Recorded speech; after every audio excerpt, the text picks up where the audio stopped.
Maverick Diversity Institute offers challenging and unique workshops and programs that will help you become knowledgeable when it comes to inclusivity, access, and equity in your workplace and classroom environment.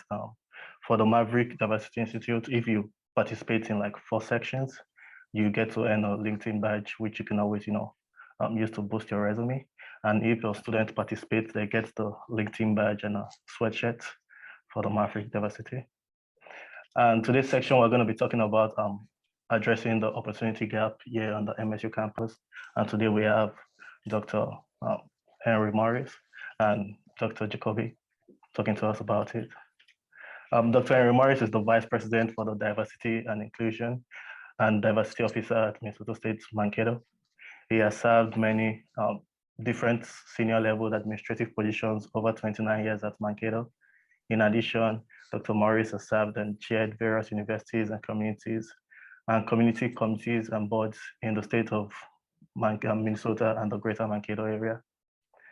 He's a former member of the Minnesota Combined Charters Board, and in his many and community positions, Dr. Morris has continued to be the voice of access and inclusion.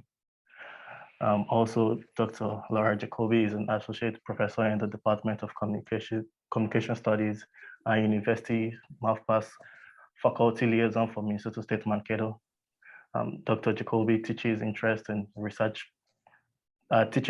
research pursuits are aligned with a focus upon communication, pedagogy, and intercultural communication. She has published articles in various journals. So without further ado, I'm going to pass it on to Dr. Morris and Dr. Jacobi to start their session. Thank you. Yeah. I hope at the end of this our time together, you will see and better understand the opportunity gap and hopefully see what your role to close it. At that point, do we want to start, Laura? Something you want to say before we start? Sorry, mute button. You can go ahead. Just let me know when you want me to share the screen with the slides, and I can move through them as you talk. Okay, why don't we start showing the screen? Okay.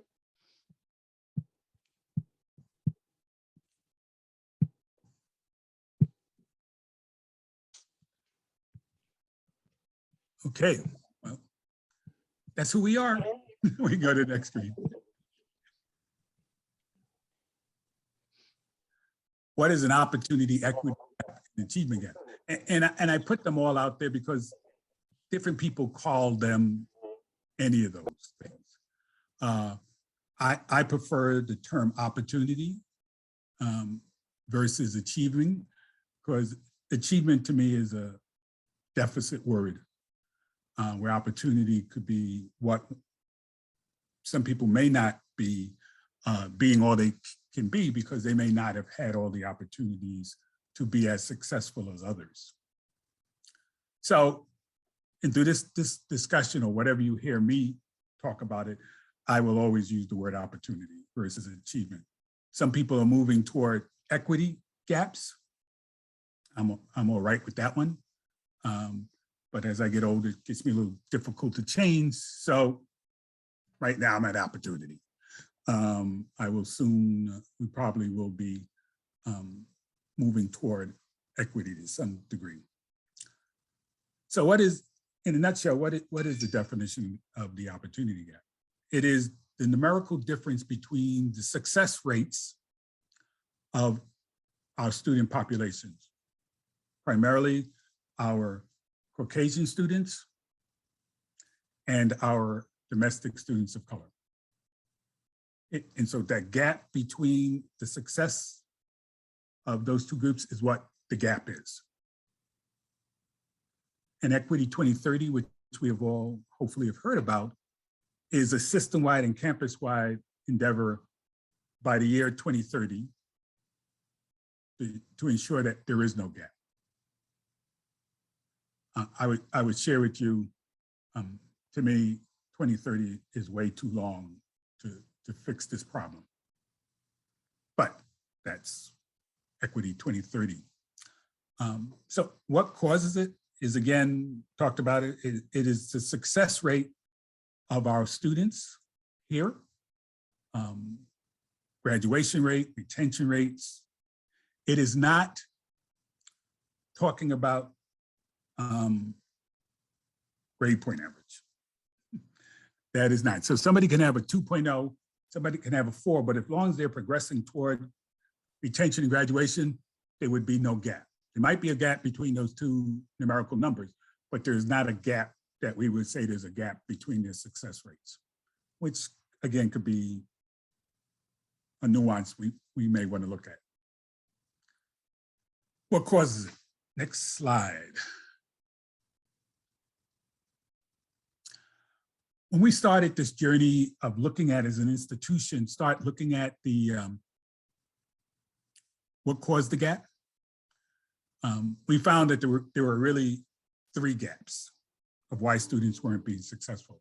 One was academics, which probably everybody thinks about first of all when they think about the opportunity gap. But that is just one of 3 gaps. The second gap is financial, and the third is environmental. So what are those gaps? Those gaps are telling you why students leave.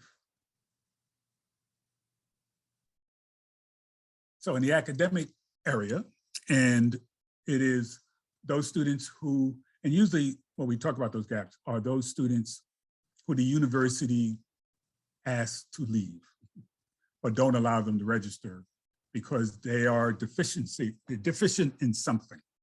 In academic, they may not have progressing academically that allows them to graduate with a 2.0 grade point average. And that's what the graduation rate, you need to have a 2.0 grade point average to graduate. So you can have 160 credits, but if you don't have a 2.0, you can't graduate. Financial. Again, up to last year, that was actually one of the major reasons why students stopped out between the success rate. That was because normally you owe the university dollars. And because if you owed us money, we would not let you register for the following year, or you didn't have money to register for the following year. So either or, when you owe the institution money or you didn't have the funds to to re-enroll for the following semester. And as I said, until a few years ago, that was more important than academic reasons why students were not successful in returning to the institution. And then environmental, that one, when we looked at the data points, again, we were looking at holes, why students had holes that were keeping them from registering. And I will give you a data point that we looked at and we saw that at that point in time, a student of color, particularly an African-American male, was 3 times more likely to have a disciplinary hold on their transcript than others. So all of those things, you could have somebody who had a 4.0, doing well academically, but didn't have the funds to register, or they owed the university and they couldn't register. They could have a 4.0, they could afford to be here, but they just did not like being here. They didn't feel welcome. So any of those culminations and combinations was part of the reason of why we had a gap between students of majority students and students of color, of not doing well here and not being successful here at the institution. We also found gaps within gaps. So when we talk about domestic students of color, we are talking about, and this is as defined by Equity 2030, the 4 groups that are recognized by the federal government. That is African-American, American Indian, Asian, and Latino, Latinx, are the 4 groups that make up those groups of domestic students of color. And how we have further defined that down as an institution was, it's those students, it does not, Equity 2030 does not include international students. They're not included in the equation of that. Doesn't mean that there are not gaps there, but right now that isn't. And it doesn't mean in our work, we're not looking at that, we are. And we found, as I said, we found gaps within gaps. So there were different successes of African-American students versus Asian students versus Latino students versus American Indian students. It was also what high schools you went to was important. What communities you were coming from was important to how you did here academically, financially, or environmentally. Another group that we found that we work on are students, athletes of color. We found that once a student athlete who no longer had eligibility underperformed the gap. Students from inner city schools underperformed the gap. Even though they may have come here through regular admission, they met the standards, once they got here, they underperformed the gap. And there are other groups, I'm not going to go through all of them, but there are lots of groups, not lots, but there are groups that within the groups that causes us to then to look at the amount of groups, because each one of them may require different strategies to be successful. So that's why it's important when we do these studies and we do our work that we segment the data. We try to find those groups where it's a big enough number to make a difference in terms of our work. One of the things we noticed when we started to look at the data in 2017 was that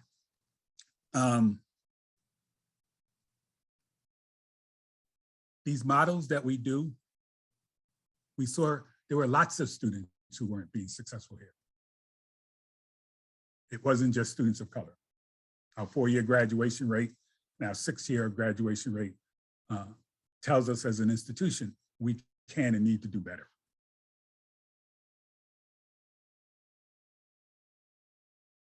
So I think as we look at this data points and we figure out what we need to do differently, I want you to see that our overall mission, believe it or not, is student success. And all these initiatives I will talk about and will be talked about, we have implemented them for all students. Now, the challenge with that is we have to be doubly careful to make sure we don't increase the gap, that we are equitably making sure that these initiatives serve all students. I'll give you, for instance, when we first looked at what the predecessor of MavPASS was a pilot program in the College of Business with supplemental instruction. And we actually saw, after doing it for a year, it increased the gap. So that's not working. And so we had to be intentional what we did and how we did what we did. And Laura will talk about some of the things of the intentionality that we did to make sure that MavPASS, while improved the status of all students, also closed the gap. Those were 2 charges we gave to Laura with that, was to help all students, but also at the same time, work to close the gap. Next slide. So as I said, a student leaves, whether they male, female, black, white, Asian, Latino, LGBT, whatever, they leave for different reasons. And as an institution, if we only look at one thing, those other 2 things may be important or more important, and we could still lose students. So we made a decision early to work on to look at all the 3 areas that cause students to leave: academics, financial, and environmental. So we are moving on all fronts, which makes it a little more challenging, but that's the only way I believe that we will close the gap. Because again, students leave or stay for multiple reasons. And if you only work on one, as I said, you're gonna have a 4.0 and still leave. We have started strategies in all areas, and I'll talk about them a little later. We share our course data across the university. As I said, when I first started to look at that data, I was looking at it for gaps between our majority students and our domestic students of color. And I noticed we had some challenges in some courses and programs for all students. So it was a challenge for any student. And so we might have had, say, if 100 students didn't do well, you have a gap because right now, there should be no gap. But you could have students who are in those classes. The challenge is if the students with those information, those gap problems, data problems, at a high rate. Right now, about our domestic students of color make up about 18% of our student body. But if you look at it, they may be in that DWF part of a course at 38%. But the other 68% are not, but they're not doing well either. So that's why we made an early decision that our strategies had to work for all students.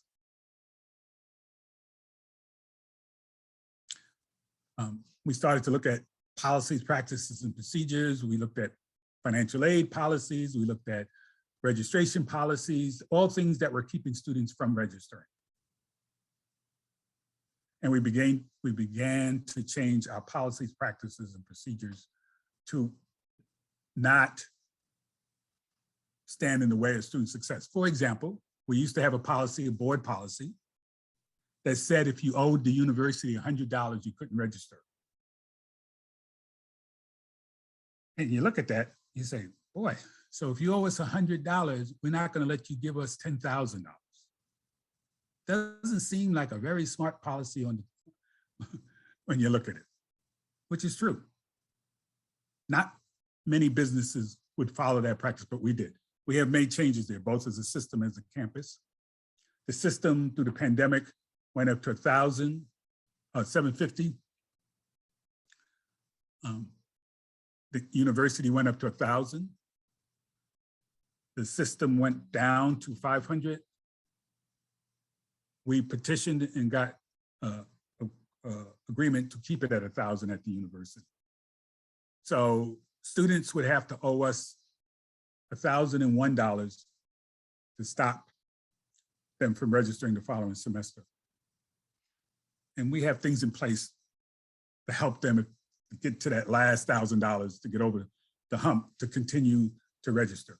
Because the most difficult thing about student retention is when they leave to get them to come back.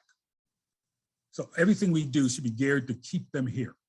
Our policy, practice, and procedures should be geared to keep students enrolled from semester to semester to semester. So any of those policies, practices, and procedures that makes it easy for a student to drop out, or we stand in the way of the students to be successful, we would do it. And I would challenge all the areas that are here to look at those policies, office policies, divisional policies, to see if we have policies that may have made sense at one time in life, but really does not make any sense now. And we have quite a few of those kind of policies. And when I have asked people about them, you can't tell you why we do it anymore, just that we did it for the last 20 years.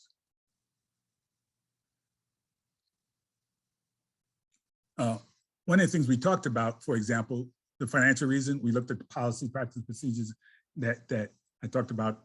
We increased the amount of dollars that a student could owe the university and continue. And the good thing about the $1,000, it doesn't grow. What I mean by that is as long as the student doesn't owe us $1,000 or more the next semester, they can keep registering. So at some point, they have to get below $1,000 through the semester to allow to be able to continue to register for the next semester. So at the end of the 4 years, and I say 4 years purposely rather than 6, we hope, again, that that policy will keep more students enrolled. And again, we're doing things once they get close to that $1,000 to help them get over that $1,000 threshold, but they can never owe us more than $1,000. And it isn't that we want our money, and we do. It's to make sure that they're not building more debt that they can handle and not come back to us.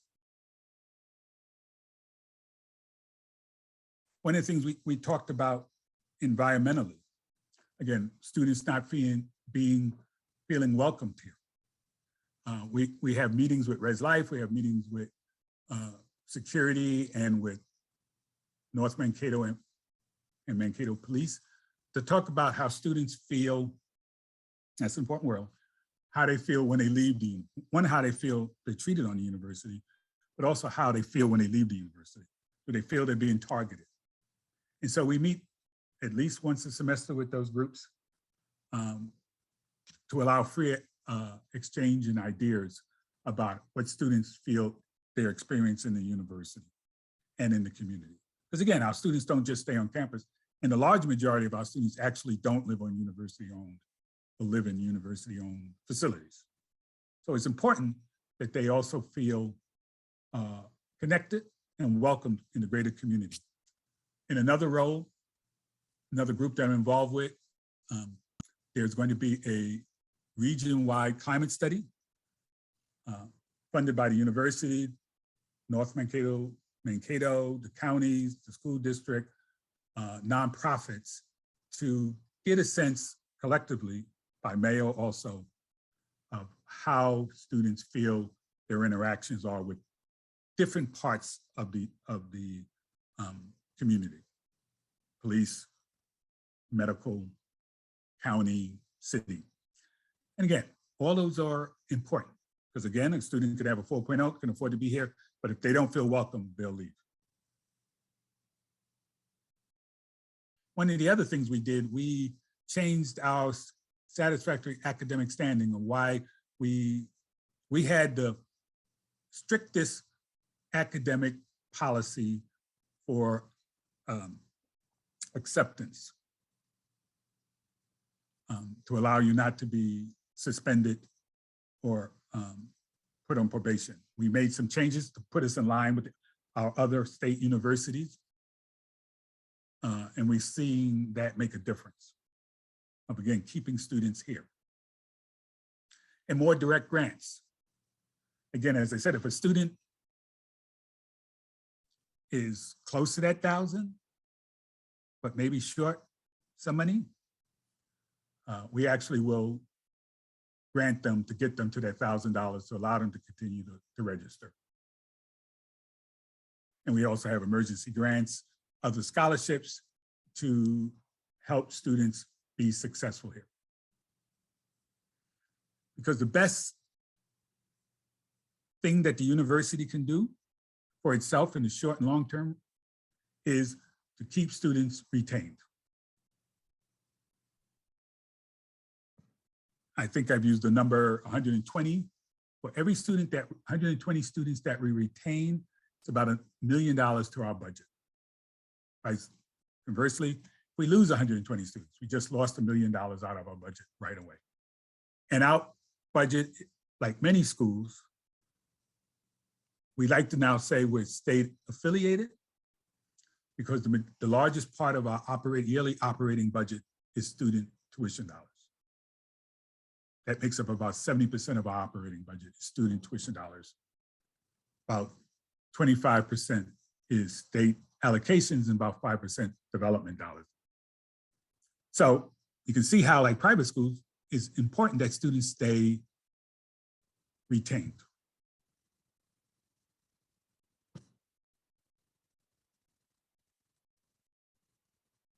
Since 2017, we have cut our gap in half using the strategies. So we went from about a little over 10% to a little over 4%. And then guess what happened? COVID, which threw a lot of these strategies, of course, challenges to our strategies. And we actually saw an increase in our gap again, not as big as it was. The good news is this last year, as we went a hybrid stage, we saw a closing of the gap again. And that's one of the things I want to share with you. Share my screen if I can share it. So let me pull it up.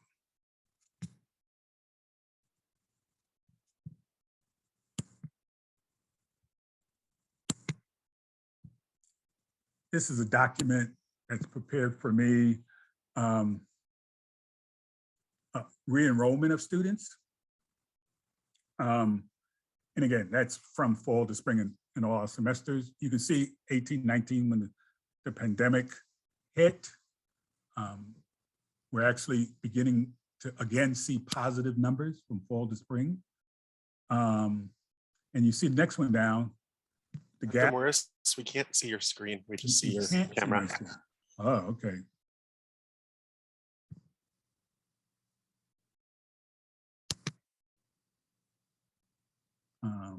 Okay, let me see if there's something.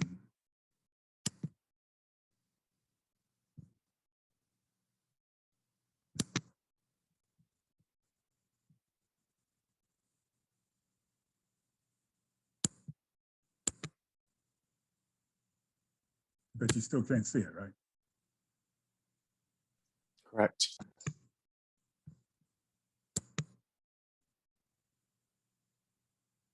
It says multiple participants can share. I have that checked. Oh, I think I got it figured out. Can you see it now? It's a chart. Yes. Thank you. I only have like 4 degrees. And you see again, success. Got to talk to staff about the word achievement.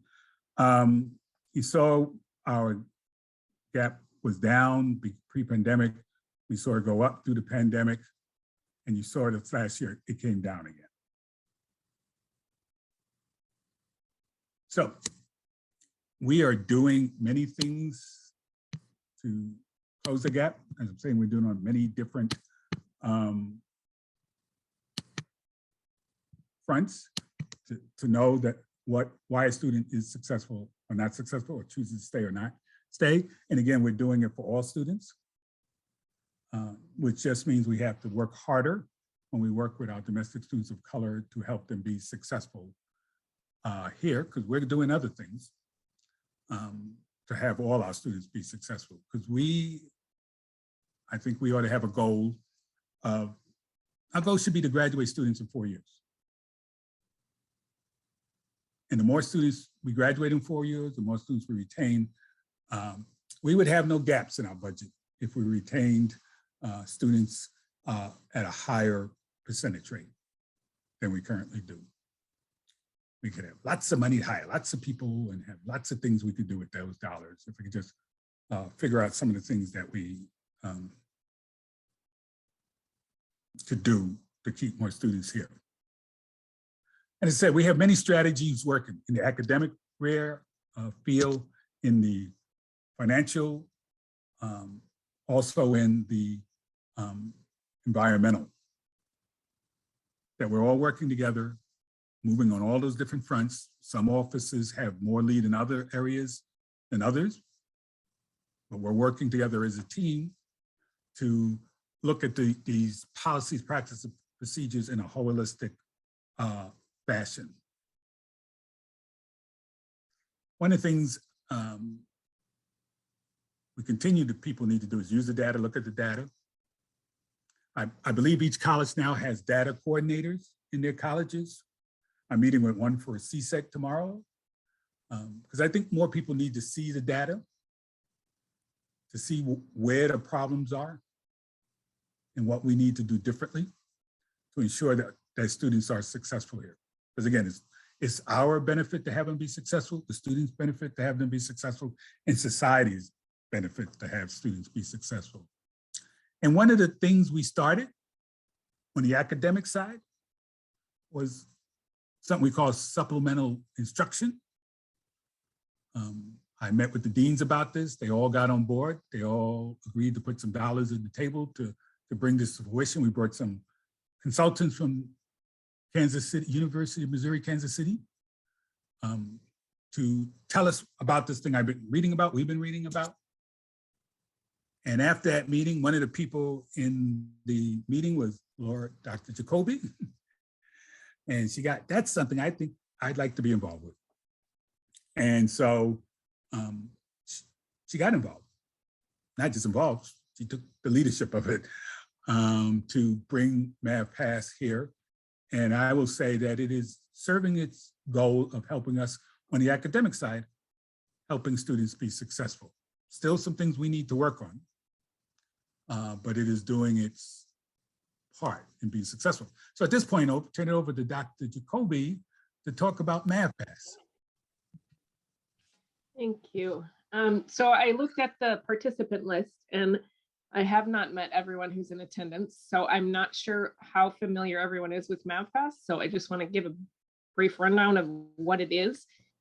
Like Dr. Morris said, it's stemmed in a model called supplemental instruction.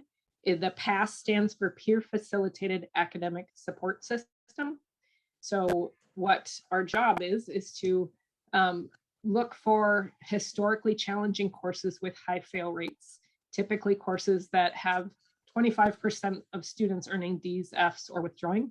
And then we look for students who did well in these courses, hire them, and then they're trained in collaborative learning strategies and facilitation skills to facilitate study sessions outside of the course that are open to all students on a volunteer basis.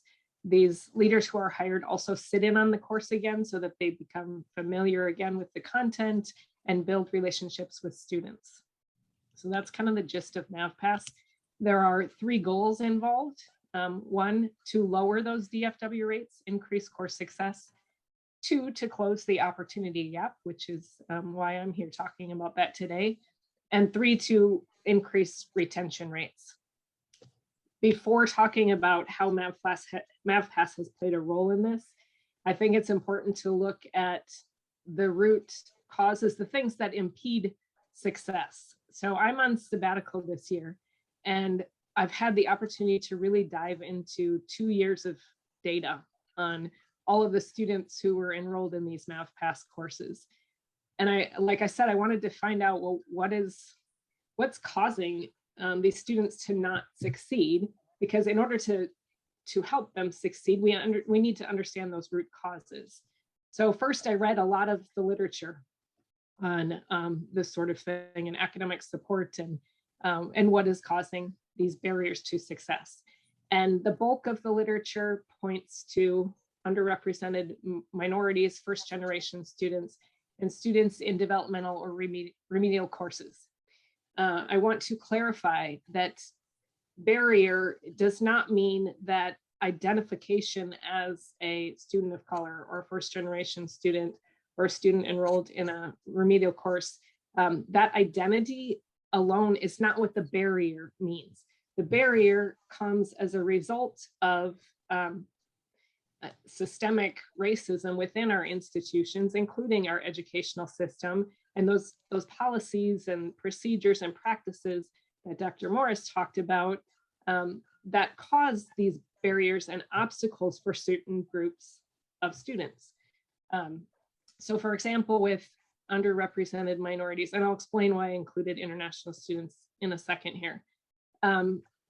But sometimes there are these policies. So Dr. Morris mentioned that they noticed that, what was it, 3 times more likely disciplinary action for African-American students, for example.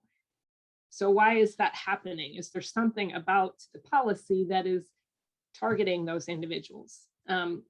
Another example, we know that there's a racial wage gap, right? I just read that women of color, it takes on average them 19 months to make the same salary that it does a white man in 12 months. So when you have those kinds of barriers in place, that leads to lower opportunities, right? So if you're making a lower salary, chances are you might live in a community that has lower quality schools. And over time, from kindergarten, by the time students get to college, there's a gap because they haven't had access to the same opportunities. They haven't had access to the same quality education. Another thing I've read about a lot in the literature is the internalization of stereotypes that can happen and be problematic and affect a student's self-concept and self-confidence, and therefore their performance in a class. So if you've been taught by society that whatever the stereotype is, you're lazy or you're incompetent or you're uneducated, that's going to affect how you perform in school, right? So all of these things contribute to the opportunity gap and act as barriers. I included international students in this list. They're in the literature, the bulk of the literature, they're not defined as underrepresented minorities. I chose to include them because I think international students do face barriers. It's got to be. Sorry, Laura, we are not seeing anything from your screen. Are you serious? I thought, okay, I was sharing my screen. You don't see a screen at all?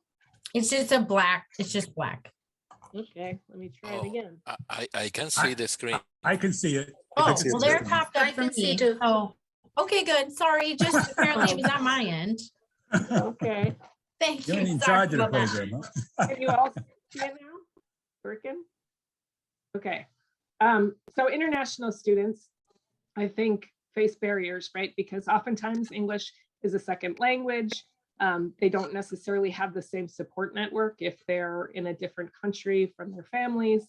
And so those things can act as barriers and interfere with a student's success.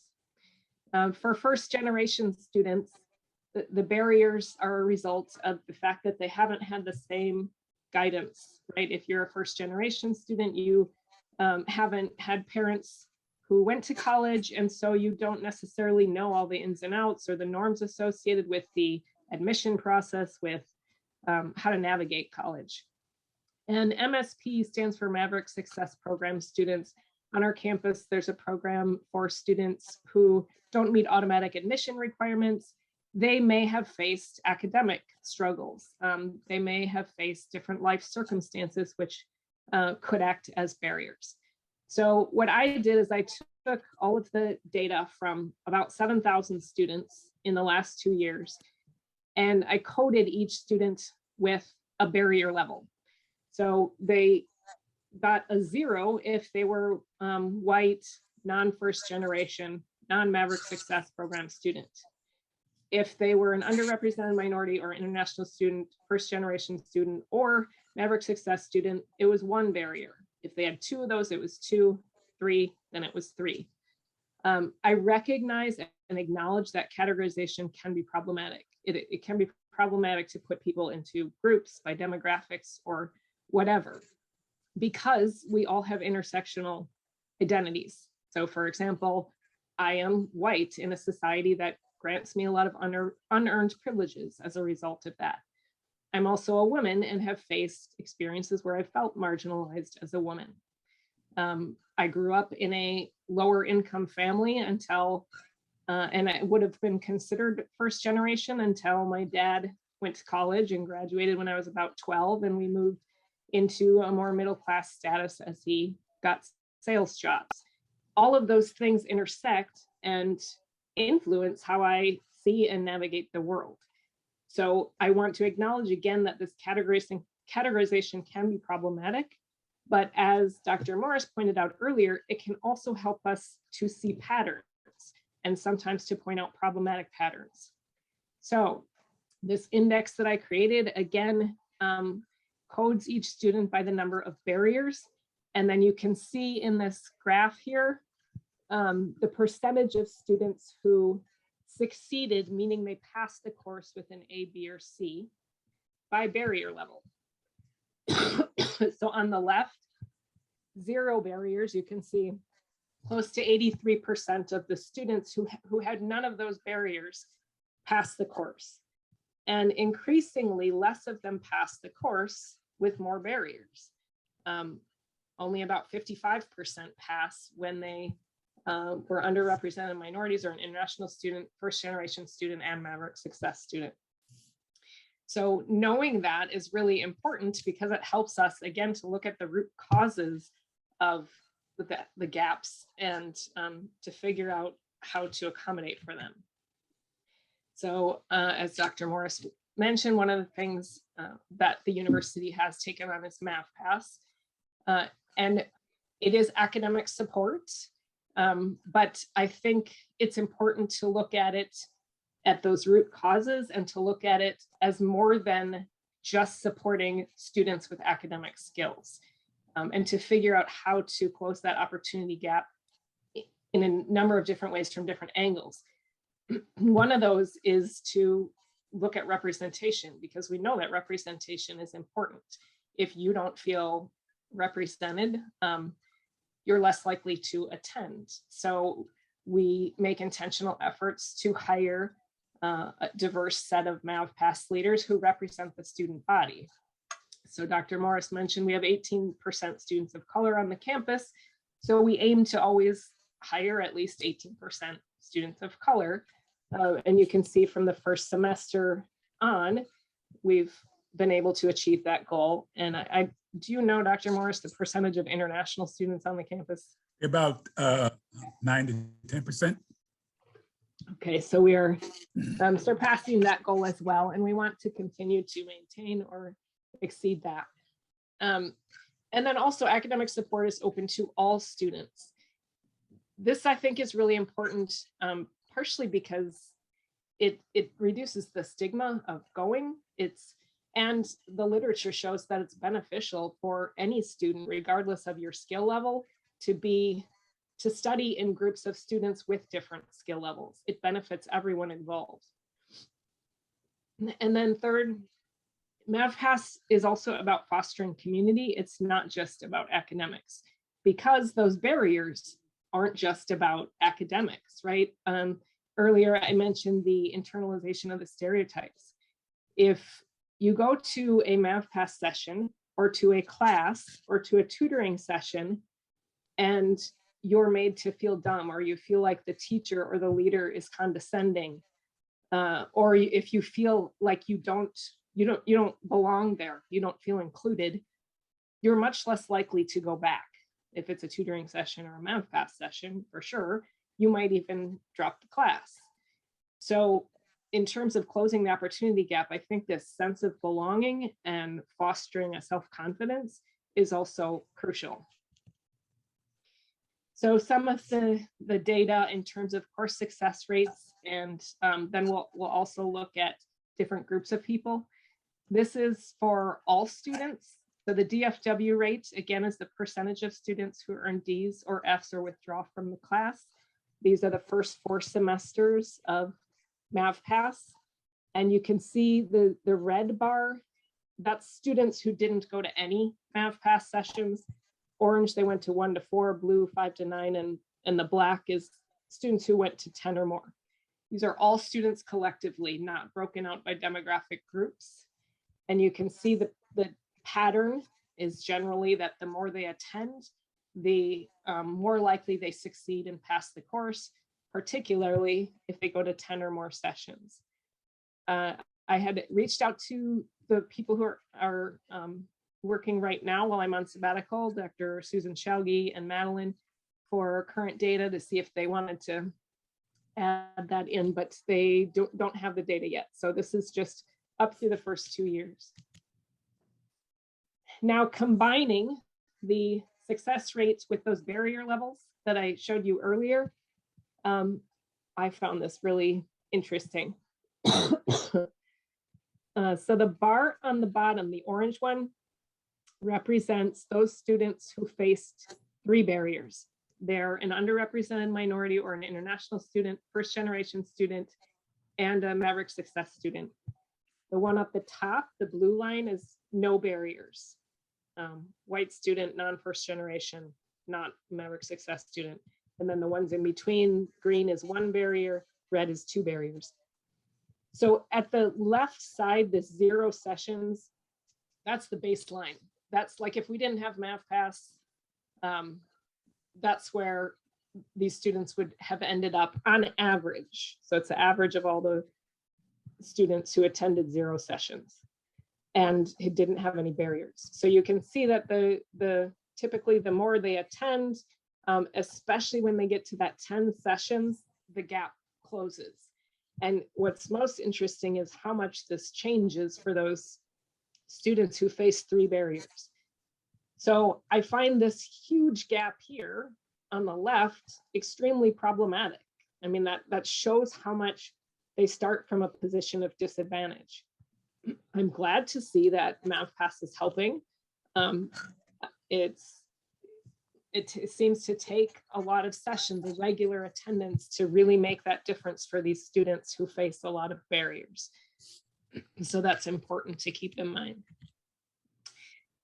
This is opportunity gap data to show how the influence of MavPASS. So on the left, these are all of the students collectively. So the red is non-attendees, those who didn't attend any sessions. Blue, all of the students who attended 1 or more sessions, and then the change in gap. A 1.0 means that there's no gap.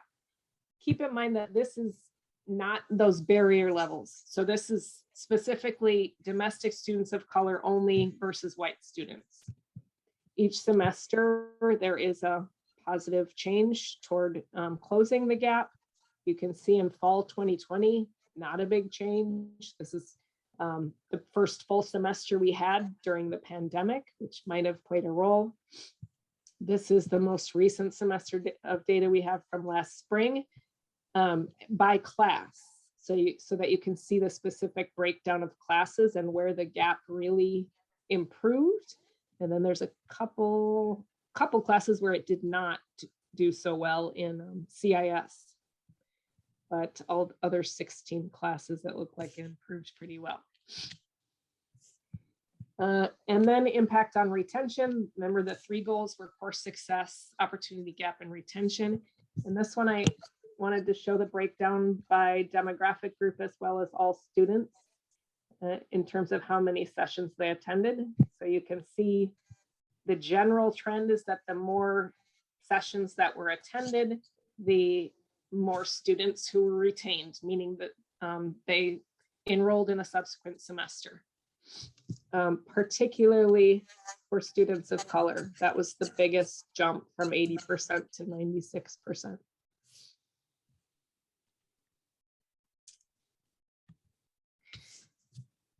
So that's the data I wanted to share on MavPASS.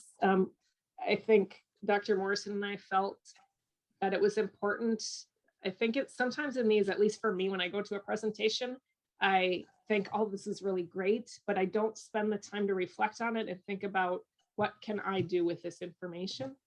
So before we move to this, I'll see if Dr. Morris wants to add anything, but otherwise we thought we could give you some time in some breakout groups to process what we've talked about and to answer some of these questions. But do you have other things you want to talk about? Yeah, I guess one of the things, we always want to be careful. MavPASS is working. So you may ask yourself, why wouldn't we have MavPASS in lots of other courses that we have defined as high fail rate, high DWF classes? Those are some things we're looking at as an institution. We have some pushback in some places of implementing MavPASS. But the other challenge is, and I will say this, the second part of the equation besides the student is sometimes how the course is taught. And that is something we're working on now, is those high fail rate classes. How do we help faculty people who are teaching those classes, who we assume want high fail rate classes, help them figure out other strategies on their end to help make this even more successful. So those are two. Next step of when we look at these high DWF classes is how do we continue to work with students? How do we work with the faculty teaching those students to change some of their behavior as we're changing student behavior?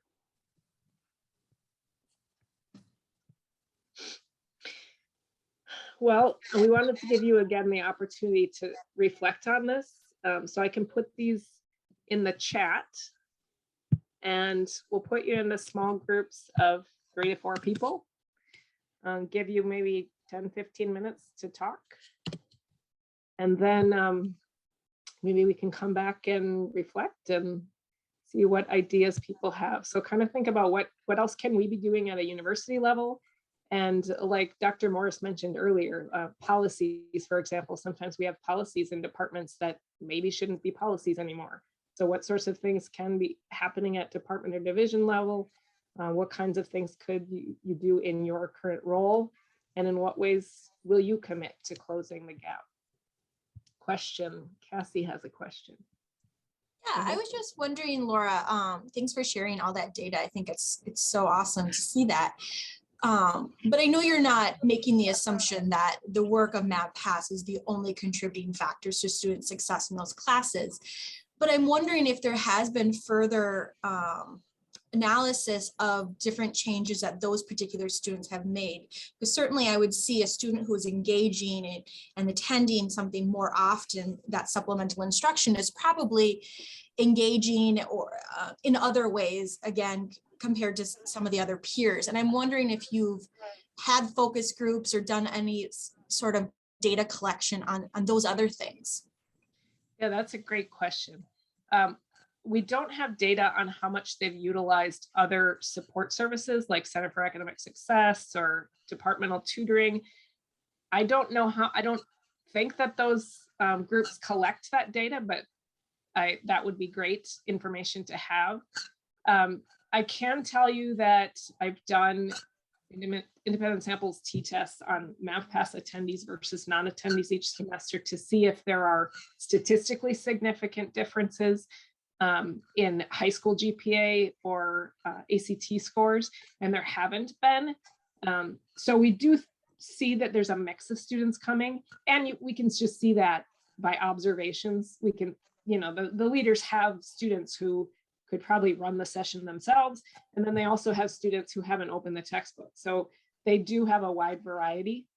And the literature I've read has shown that that's good to have all of them there. Everyone benefits. Great question. Thanks. One more follow-up to that. Your data has talked about sessions. So is that particularly the group sessions? Because I know that your MavPASS leaders also have opportunities for individual office hours. So you're only talking about the group is what the data's reflecting. Is that right? I am. Yes, that's another good question. The office hours have been underutilized extensively. So although I have that data, there's just so few students who have used it, it wouldn't even matter in the data. We have actually moved a number of leaders to doing 3 sessions, 1 office hour because of that. But the office hours are also used in other ways. They can respond to student emails, prep their sessions, those sorts of things. One thing we also appears, we haven't shared that kind of data, but those faculty members that are engaged with MavPASS, students also do better. So obviously, we need to continue to get faculty to engage with MavPASS. Those students who have full round faculty engagement, MavPASS, other involvements, even have better chances to be successful. All right, I have another question. Do faculty that are connected to a MavPASS, are they asking for like attendance in that? Is that something that certain instructors do, or is that data private? I'm just wondering how they can reinforce that, especially if they see that their student has been taking advantage of it and they see an improvement, how beneficial it could be for, you know, faculty to acknowledge that and kind of, you know, kudos out to that student to continue the progress they've been making. Sure. Because we promise anonymity, we don't share that data with faculty. However, if students consent to us sharing because maybe a faculty member is giving extra credit or for whatever reason a student consents, then we can share it.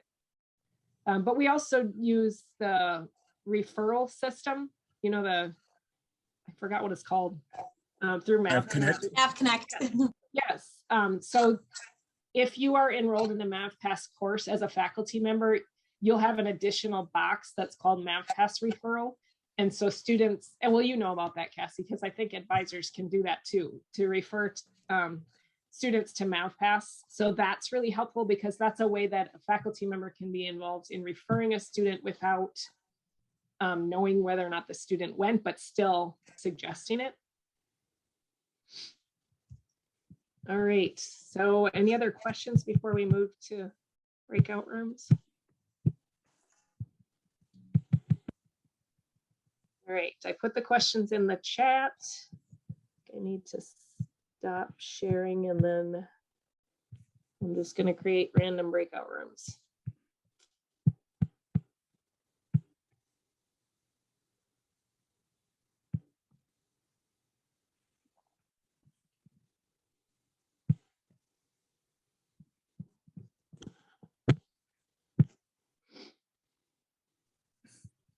Henry, if you get sent to a room, Dr. Moritz, just ignore the join button. I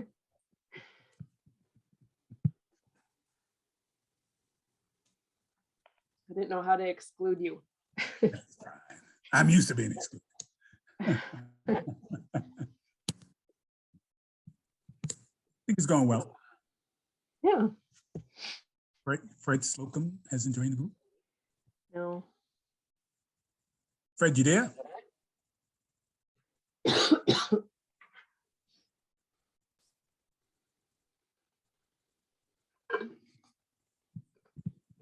I took those, you know, some good questions, Casey. I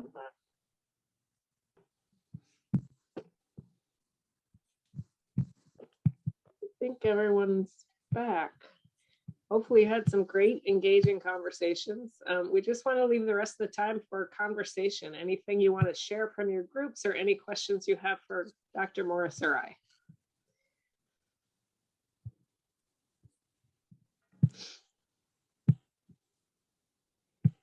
Who would like to share?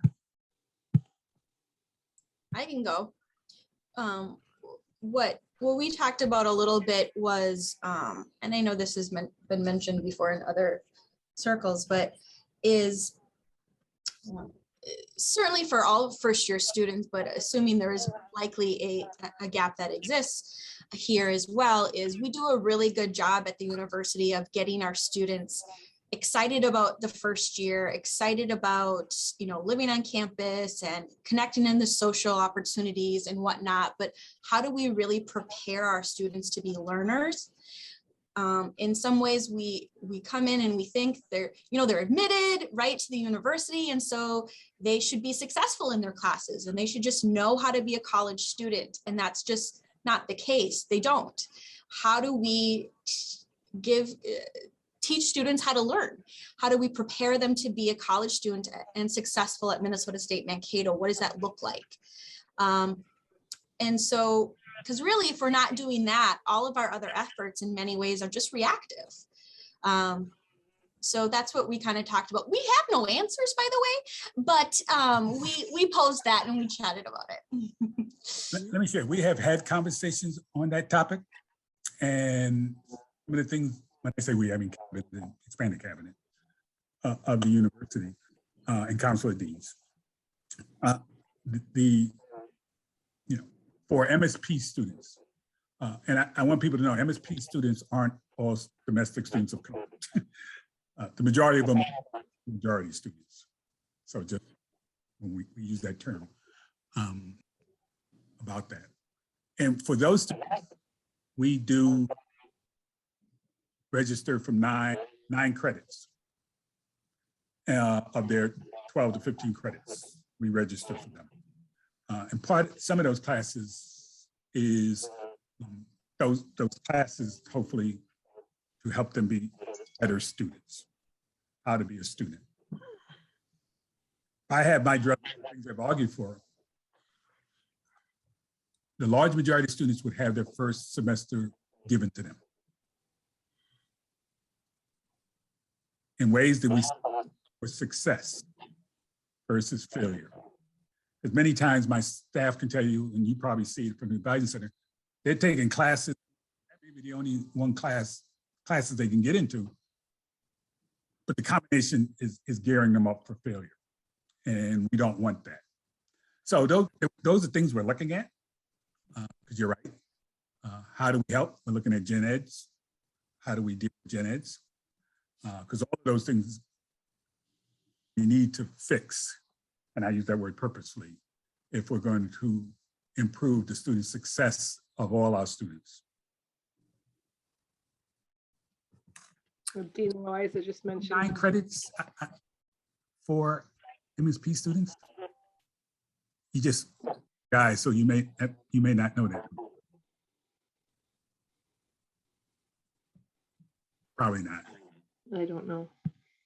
Dean Loiza just put in the chat that Maverick First has been a good program for first generation students. Like Cassie, I would say that I think it's all of our jobs, no matter what role we play. I don't think there's one answer. It has to be all of us contributing in whatever role we're in to help students navigate that. I have read recently about colleges that actually spend their first semester not in students going into content classes, but in things like first year experience, that it's just all about helping students to navigate that first year, because the retention rates are highest in that first year. So it's that year that's most crucial, that students are supported academically and connected socially, and that they feel like they belong. Others have mute buttons off, so go ahead and talk if there are things you want to share. Hi, can everyone hear? Fred here. Can hear you, Fred. Can you hear? Hi. In our breakout room, I was suggesting looking at the experiences or best practices at other schools, either sister institutions or maybe peer institutions, to build on, because peer institutions, similar size, similar profile. One school that comes to mind is University of Wisconsin, Eau Claire.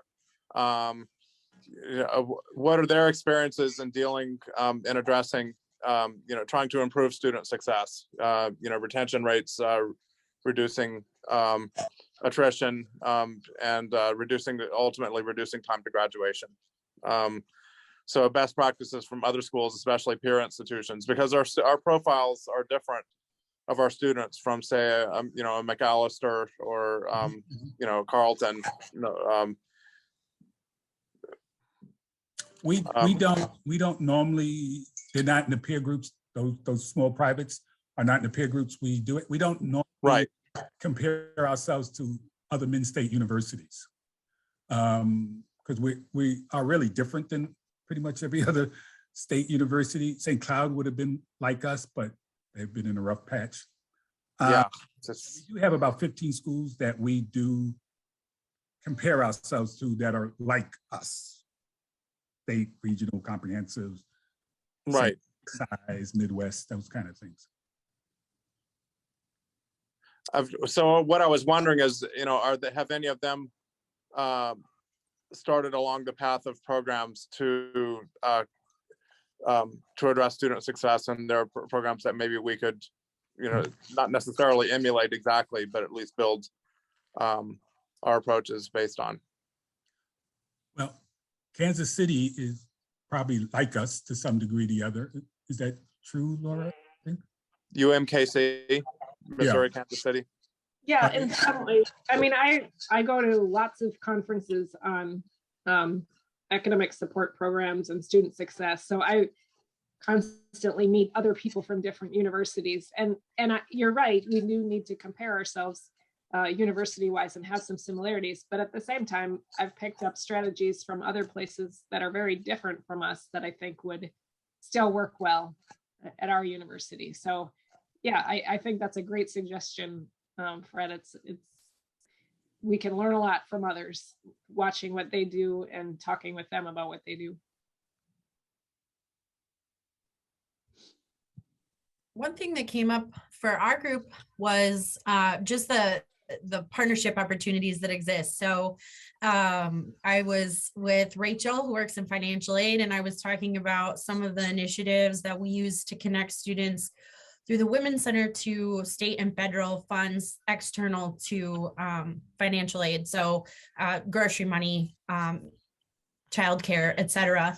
And so, you know, we talked about like, can we go table over at the food pantry during a pickup time so that, you know, we're there with that information. She's there to answer questions about people's financial aid packages, and students who are seeking resources on campus are all kind of in that pool. So I think that when the opportunity arises to just make those even like seemingly infinitesimal connections, one or two, you know, shared events can have a good impact as well. One of the things student government has out as a proposal is what they call the Wellness Center. And I think you know about that, Liz, where we would put some of these shared services with the hub, the pantry as a hub to around it for external connections. We're also looking internally how we can better communicate with students for internal, or more of a one-stop place. So we don't send students to 4 different places to get an answer. When they connect with somebody, can that person answer 95% of their questions? And that 5%, they may have to go to a specialist. But the other 95, we're not sending them to 5 different offices that we might be able to answer that question for them. That is something we are working on. I think we're closer than we were. So more of like a case management type of Yep. model. And, Yep. and yeah, those are things that as an advising community, we've certainly been interested in a long time, and other campuses have been doing for years. You got an ally. I mean, that's something I've been interested in a very, very long time. We tend to give our students a run around sometime more than we should. Again, I don't think it's done purposefully. It's just out of habit. And sometimes students can get lost as we shuffle them around. And we got screens. Hey, Okay. this screen says about Henry Morris. And these are some of the issues, and I might be able to talk to them about 95% and help them through it. The other 5%, they may need a financial aid advisor. They may need to talk to somebody to help them with the other 5%. Okay. Could Beatrice, I? did you Yep. want to say? Yeah. I would like to depart from what could we do as those of us who are faculty, those of us who are in the classroom, how do we change, how do we modify our instruction? How do we modify our resources? So last semester, there was a situation with my class. I have 40% of my students are students of color. So then they say, we are being re-traumatizing here because your classes are designed for white folks. So I had to rearrange, redesign my course to fit the needs of our students of color. So we have to be willing to switch and change and adapt what we do to serve who we have in front of us. Because many times our books, our texts don't meet the needs of our students. Our activities do not meet the needs of our students. So we need to be very mindful and willing to change. So we have to somehow revisit, review, what do we have as a resources in our classroom so we can fit the needs of our students that we have in front of us. But I like to depart from all of our students are brilliant. They don't, I don't like to depart what they need. They come with so much into our classes. They bring so wealth of knowledge. I mean, the students with higher needs are resilient if they are in our classes. So we have to always look for that. We cannot just depart from, oh, they need this, but we have to change what we need to change, but recognize the brilliance of all of our students. So that is something that we can do as an institution. You're 100% correct. And I, in my brilliant soliloquy in the beginning, that's what I talked about. Right now, we're dealing with one side of the equation. The other side is how they're taught. And so we are looking at strategies, how we can help faculty redesign their classrooms, their curriculums to meet the needs of all their students. And sometimes that's a challenge, but if we're going to be successful, everybody has to play a environment. And so we are, thank you for saying it. So the more faculty to say it, it's better. Administrators saying it, sometimes it's problematic to certain people. But I also want to say it isn't just what's happening in the classroom or why students aren't successful. So I don't put all the blame on faculty, but I don't put it all on students. Why they're not being successful. And I think a lot of times it's unintentional, right? You might not choose certain literature or texts in your class. You're not trying to be non-representative. You're doing what has been done traditionally, and you're not thinking about the fact that you haven't represented diverse groups, or your policies. You're trying to be fair with all students, but you don't realize that your policies really are restrictive and hurting or marginalizing certain groups of students. So I think a lot of times it's unintentional. And I mean, I think it's really great that you listen to your students and accommodated. Alex has his hand up. Yeah, our group, it was myself, Tony, and Sue. So it was a nice mix of advising across the campus and Sue talking from like a faculty perspective.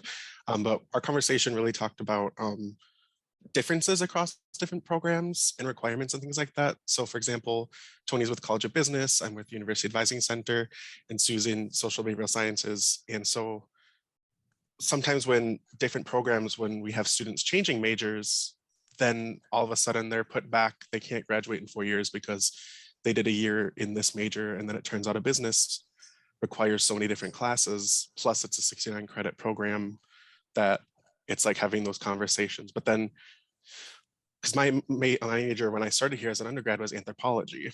And so a lot of times too, when a student wanted to change a major, they would be placed in an SBS program because it's like more open, they'll take more credits kind of thing. And so you'd have students taking more social and behavioral science type degrees just so that they could graduate without actually like being in the area they wanted to when they started. Maybe they started in nursing, business, something that has a much more rigorous program. Maybe they didn't do so hot in anatomy, accounting, something, and then it's like, well, where do you go? And we even talked about like the differences between like a BA, BS, how things can put more barriers in front of people. And so I like talking about the curriculum piece. It was like, are we meeting the needs of students while also obviously meeting the needs of accreditation, because we don't want to lose that as well. And then get even more tangled with complications of how to best serve people. So that's kind of where our conversation fell. As I said earlier, we are looking at gen eds, because everything you said is correct. And so looking at gen ed to narrow it, so it truly is a gen ed, not as a lead to a program. So it's just a basic knowledge we think people ought to have to get a college degree, but not majors and programs can't bleed into it. They got to do it there for their program and the credits that they have for their program. Because you're right, it causes students, they took a whole bunch of credits that doesn't go to this program, and now they got to take a whole bunch of other gen eds. So then it's not gen ed, it's a program.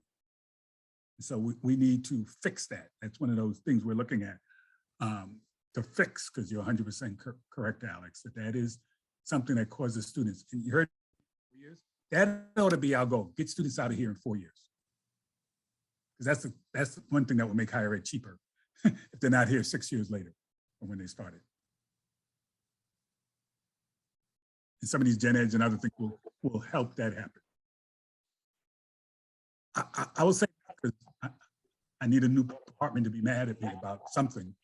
You know, I said to somebody, you can probably do when I talk about it, why do we have math as a requirement? Why is that a requirement for graduation? And unless we can answer that, then it may not need to be, other than that's, oh yeah, it needs to be. And then I was in a meeting where I raised that. Why is it a major? Well, I said, well, you know, I didn't have math as a requirement. I think I'm doing quite well. And another senior administrator, and we didn't have math as a requirement either. I think I'm doing very well. So things we put into the it is not coming down from Mount Olympus. It is things people are making choices about. I'm not arguing against math. I'm just saying we need to rethink and decide what makes somebody need to graduate out of here. And those goes with the gen eds, particularly if some of those programs are functioning as serious gateway classes for students. I think we've reached the end of our time. Great conversation. Thanks everyone for participating. Anything else you want to add, Dr. Morris? Thanks for joining. And again, hope you think about these things when you go back. Look at your policy, practices, and procedures. See if any of them, because let me share, there's not one thing that will fix the opportunity gap in student success. It's going to be a lot of little things. And it's going to be helping 10 students here, 5 students here, 50 students here. All of those things will help us have better student success. So don't think you can't be part of the solution. Because you can be, you're sitting at your desk. You saved 3 students, because last time we checked, it only took 44 students, domestic students of color, to have no gap. That's not a lot, doable. 3 students there. And I think we all have the ability where we impact students' lives here in meaningful ways. So thank you for coming. Thank you for sharing. We will hear what you said, and good to hear other people who understand some of the problems they face as an institution. Thank you.